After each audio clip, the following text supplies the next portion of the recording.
A continuación, se dirigirá a ustedes el editor del libro Gestión del Conocimiento, la experiencia de Finlandia, señor Carlos Canteros. Muy buenas noches a todas, a todos. Estoy muy contento de que me estén acompañando en esta actividad. Agradezco muy sinceramente a Luis Rivero, el gran maestro, por su atención, por su puesta en valor de una iniciativa que pretende generar debate y reflexión en el país. Agradezco también al embajador y a través de él a todas mis amigas y amigos finlandeses que me contagiaron. Esa palabra es muy importante en lo que yo hago, el contagio memético, no solo de la idea, principalmente de la emoción. Hablaremos de eso en esta noche. Agradezco, por cierto, a Mario y a la editorial por facilitar el que esto se multiplique a través del libro. Y algo que quizás parece desapercibido, pero que lo considero y lo valoro mucho, que la Universidad de la República haya querido financiar la transmisión de streaming hacia sus sedes y a través de eso hacia todas las regiones del país. Así que hay mucha gente que nos está siguiendo a lo largo y ancho del territorio, tanto en las sedes de la Universidad de la República como en distintas frecuencias. Crisis de la educación. Tan recurrido el concepto. Crisis de la política. ¿Qué crisis, por Dios? ¿Qué tamaño de crisis? Crisis de la institucionalidad, dicen otros. Y no falta el que por allí emerge y dice, no, crisis de confianza en nuestro país. La pregunta es cuando te queda corta esta manga, y te queda corto el tiro, y te queda corto el pantalón, y no te aprieta, y no te den... ¿Es crisis realmente? Yo sostengo que este no es un momento de cambio. Esta no es una época de cambio. Somos testigos y protagonistas de un cambio de época. Aquí no hay una crisis en la educación. Hay un profundo cambio cultural. Son las columnas, son los soportes de la institucionalidad los que están temblando. Institucionalidad reciente, una institucionalidad que parte del 80, que sus principios deberían ser muy sólidos, muy consistentes, muy fuertes. Y sin embargo, el edificio tiembla. Y por Dios, ¿cómo tiembla? Hay momentos en que yo me pregunto, ¿dónde va a terminar esta crisis? Cuando la gente dice, ni siquiera queremos creer en lo que están haciendo en el Parlamento. Cuando el gobierno cae en su credibilidad a los niveles que se cae. Cuando las estructuras, cuando los pilares de un edificio están mal fundados, se producen estos problemas. ¿Y cuál es el problema? El problema es que hay dos grandes columnas que sostienen el edificio en un país, y aquí la columna que corresponde a los bienes privados se ha fortalecido al extremo, y la columna que corresponde a los bienes públicos se ha debilitado al extremo. Y entonces el edificio no va a tener estabilidad mientras no revisemos los fundamentos que sostienen esta institucionalidad. Y esto, que tiene como sinónimo reforma constitucional, hay que saber, en mi opinión, cómo abordarlo. Lo abordamos desde la perspectiva de las ideas. El problema en Chile no tiene que ver con ideas. Tenemos grandes pensadores y tenemos muy buenas ideas. El problema de nuestro país no tiene que ver con ideas. El problema de nuestro país tiene que ver con emociones.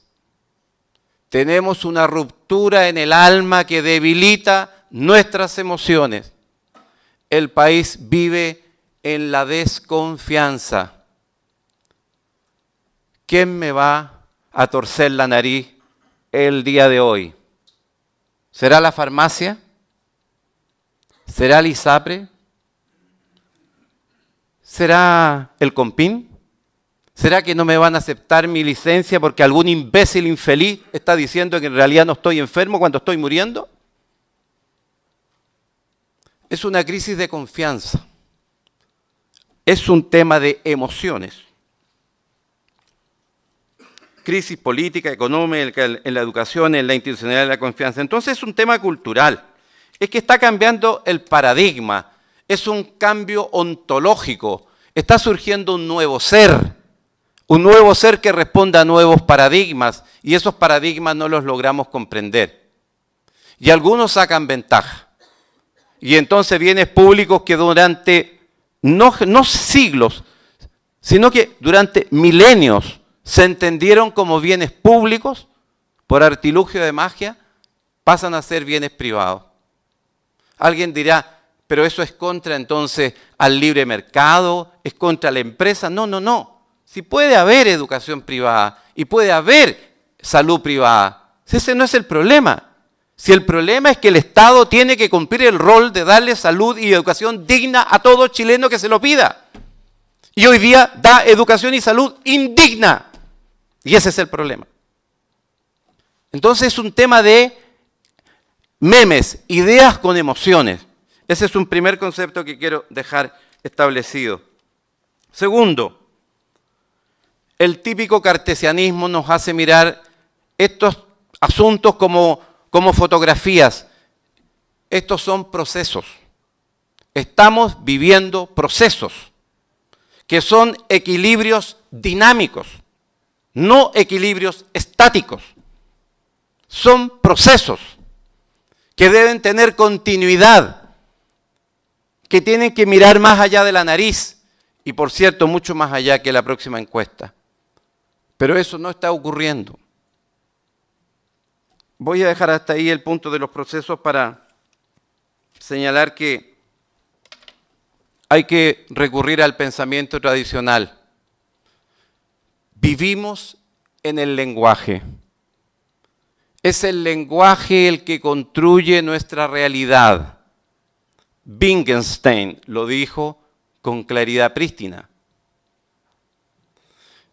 Pero manejamos adecuadamente el lenguaje. Yo lo que percibo es que tenemos problemas de memoria. Al no manejar adecuadamente estos lenguajes, tenemos problemas de percepción de la realidad, sentido de la realidad, carácter de la realidad. Cuando yo escucho a mis colegas decir que esto lo van a arreglar con una ley de transparencia o con una ley de financiamiento de la política o los partidos políticos o las campañas, es simplemente una ceguera brutal. Impresionante, que a mí me sorprende el nivel de imbecilidad que hay detrás de esa conceptualización.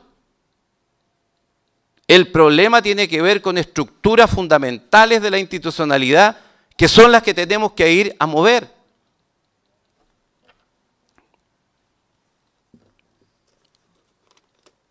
Lo intrínseco, lo extrínseco, la esencia de la gestión del conocimiento tiene que ver con lo intrínseco, que tengo que hacerlo explícito. Lo implícito debo transformarlo en algo que sea explícito para los demás.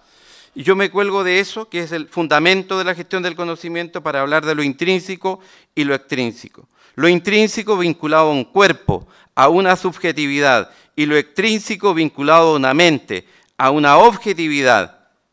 Y aquí la discusión en la que chilenos maravillosos han tenido roles protagónicos de calidad mundial, un Varela, un Maturana, que dicen que el observador es muy importante para distinguir entre lo objetivo y lo subjetivo, y que la verdad objetiva no existe, porque la verdad siempre es subjetiva. Y entonces no se trata del yo, sino que se trata del nosotros.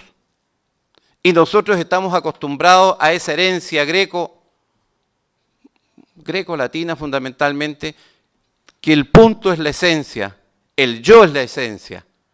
Y en realidad nos damos cuenta de que en este ambiente de competencia llega un momento en que el yo clama por el nosotros, porque el nosotros empieza a desconocer al yo.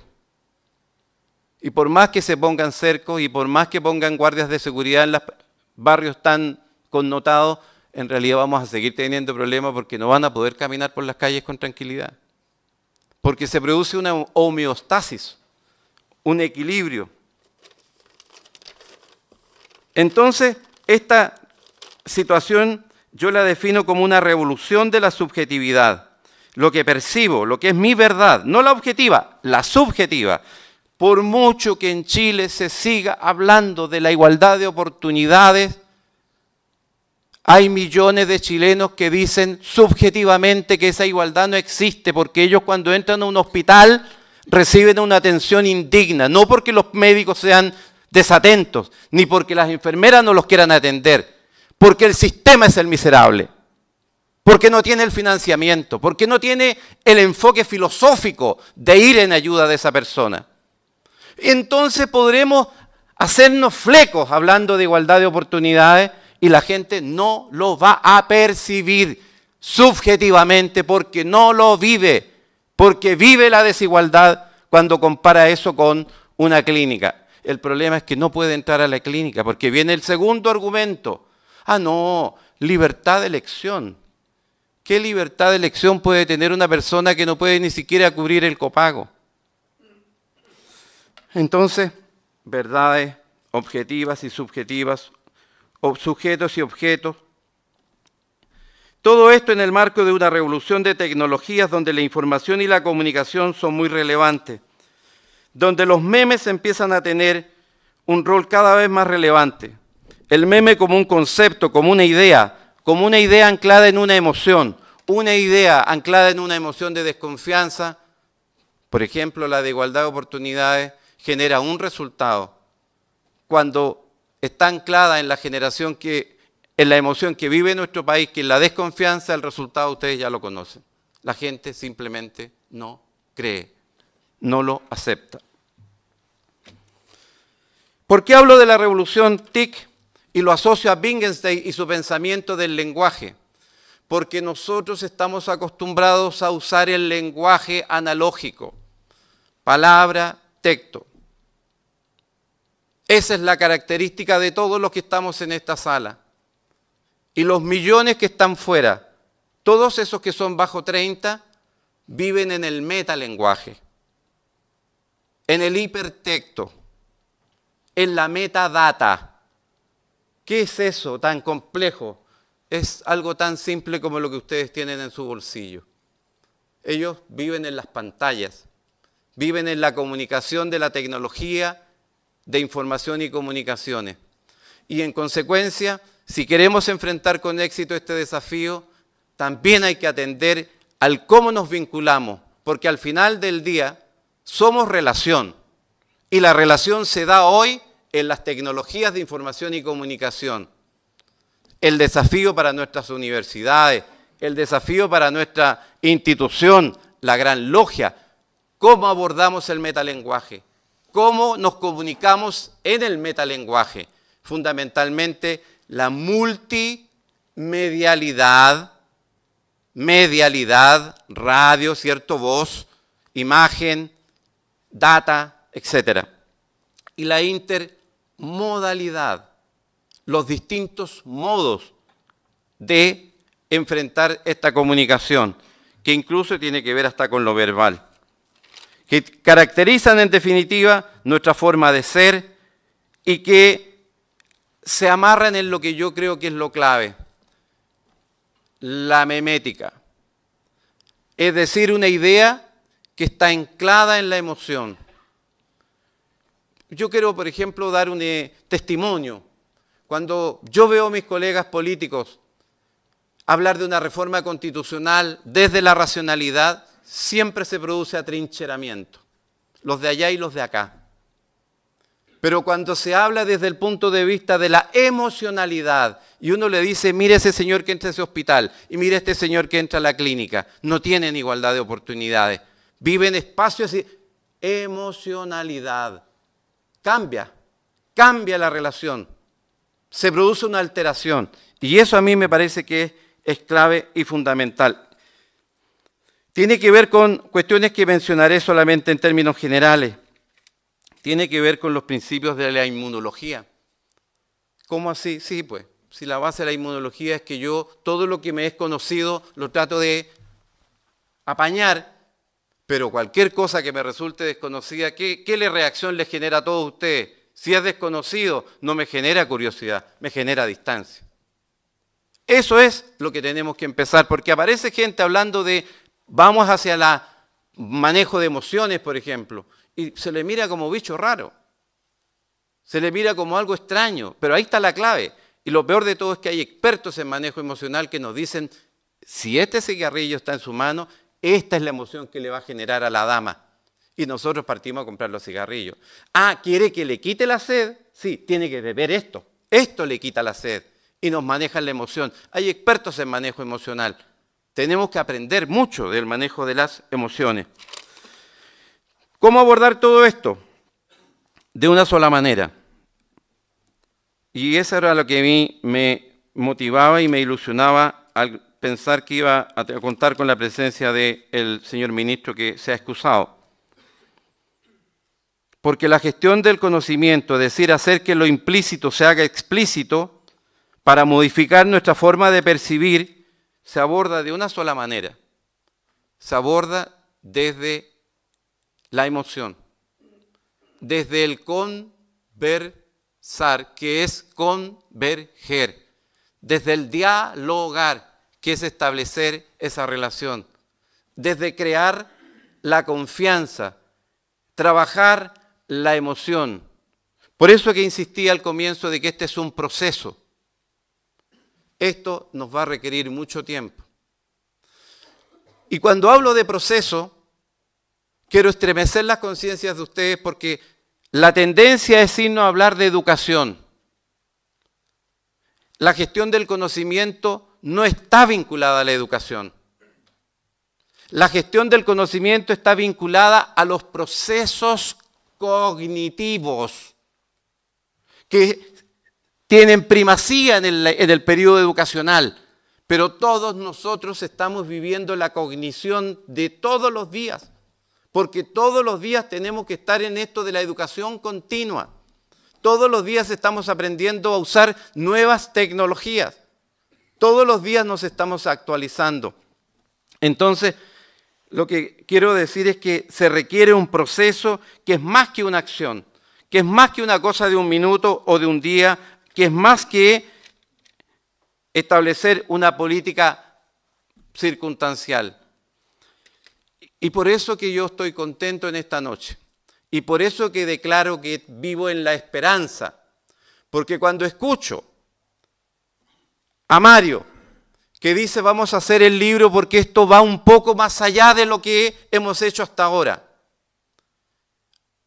Y cuando escucho al gran maestro de la institución que ha hecho de la educación su mascarón de proa, decir que este tema es relevante y que se releva por significativo, lo que estamos diciendo entonces es que nuestro gran mascarón de proa, que ha sido la educación, empieza a tener ahora una vinculación a procesos cognitivos que tienen que ver con la vida y que tienen que ver con la sociedad, que tienen que ver con el cambio cultural que tenemos que enfrentar, porque este es un cambio de época.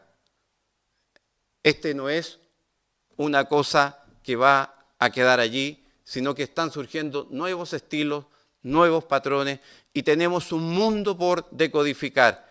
Eso es lo que yo recojo de la experiencia finlandesa. Y cada vez me sorprendo, cada vez estuve hace un par de meses con ellos, dejaron de estudiar la gestión del conocimiento en su esquema tradicional. ¿Qué estudian ahora? ¿Cómo se producen las redes de conversación? Porque ellos entienden que en las redes de conversación está la red de inteligencia, está el proceso de contagio. Se ve esta cuestión de la memética, la idea con la emoción. Se ve esto de, que yo definía como, ¿cómo se llama esto? De cuando lo mencioné recién, la inmunología, ¿verdad? De que lo extraño no hay que mirarlo, no, lo extraño hay que ir y estudiarlo y tratar de aprenderlo y tratar de recogerlo. Entonces declaro al terminar estas palabras que lo que he hablado es la esencia del contexto en el que está el libro. El gran desafío es que tenemos que enfrentar un inmenso cambio cultural y nosotros creemos que este tema, que es un cambio complejo, lo podemos abordar con soluciones simples. Vamos directo al desastre si no entendemos que ninguna ley de estas cositas chicas que estamos diciendo que queremos hacer, ninguna ley va a poder cambiar esto. Es más, podremos hacer una reforma constitucional, pero si no cambiamos la emoción, el sentido de espiritualidad, la ontología que nos embarga en la convivencia y en la relación, la verdad es que vamos a tener dificultades. Y enfatizo, las tecnologías de información y comunicación. Si no logramos cambiar lo que hoy día pasa en los medios de comunicación, que nos dan prácticamente 24 horas de televisión basura, y no somos capaces de generar políticas públicas, metalenguaje, políticas públicas que permitan dejar fondos públicos para hacer televisión de calidad, que cultive al ser humano y no que lo esclavice en sus banalidades, en realidad vamos a tener desafíos cada vez más duros. Tenemos una tremenda tarea. Yo tengo un video que resume y que quisiera dejar hasta aquí. A ver si ese video lo podemos tirar. No lo van a ver los que están acá adelante, pero sí, nos podemos ver ahí. Ahí está.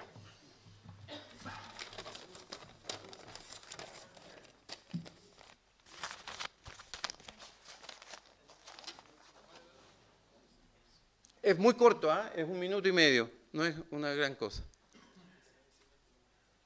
Primero está hecho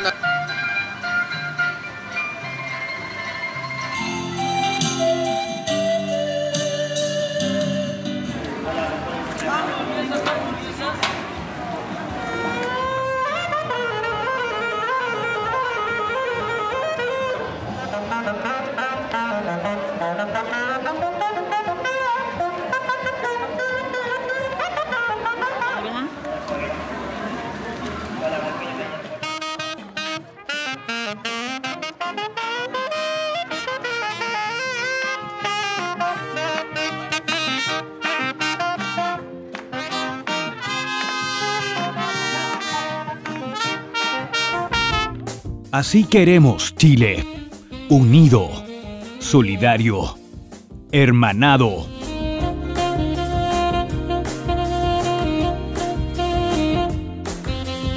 Somos hijos de esta tierra, compartimos una historia de luces y sombras.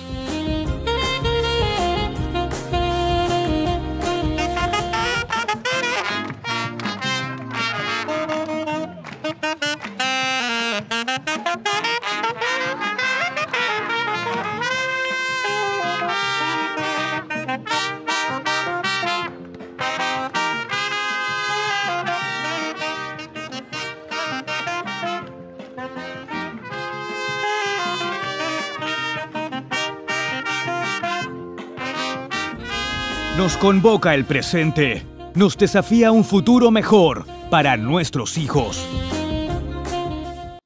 Con un buen director logramos consensuar emociones, consensuamos valores y logramos generar un espacio de mayor unidad. Dios quiera que eso lo podemos lograr, ojalá que así sea.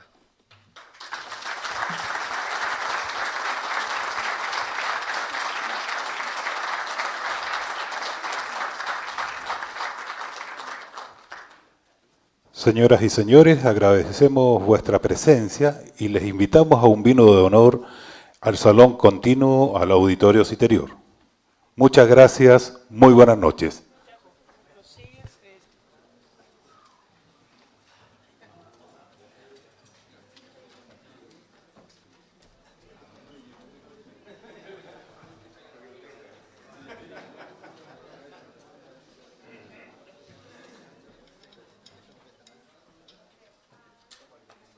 Les informamos que el libro se estará vendiendo a la salida de este auditorio y don Carlos Cantero lo estará firmando en el salón.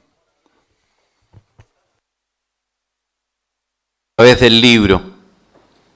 Y algo que quizás parece desapercibido, pero que lo considero y lo valoro mucho, que la Universidad de la República haya querido financiar la transmisión de streaming hacia sus sedes y a través de eso hacia todas las regiones del país. Así que hay mucha gente que nos está siguiendo a lo largo y ancho del territorio, tanto en las sedes de la Universidad de la República como en distintas frecuencias. Crisis de la educación. Tan recurrido el concepto. Momento de cambio. Esta no es una época de cambio. Somos testigos y protagonistas de un cambio de época. Aquí no hay una crisis en la educación. Hay un profundo cambio cultural. Son las columnas, son los soportes de la institucionalidad los que están temblando. Institucionalidad reciente, una institucionalidad que parte del 80, que sus principios deberían ser muy sólidos, muy consistentes, muy fuertes. A continuación, se dirigirá a ustedes el editor del libro Gestión del Conocimiento, la experiencia de Finlandia, señor Carlos Canteros. Muy buenas noches a todas, a todos.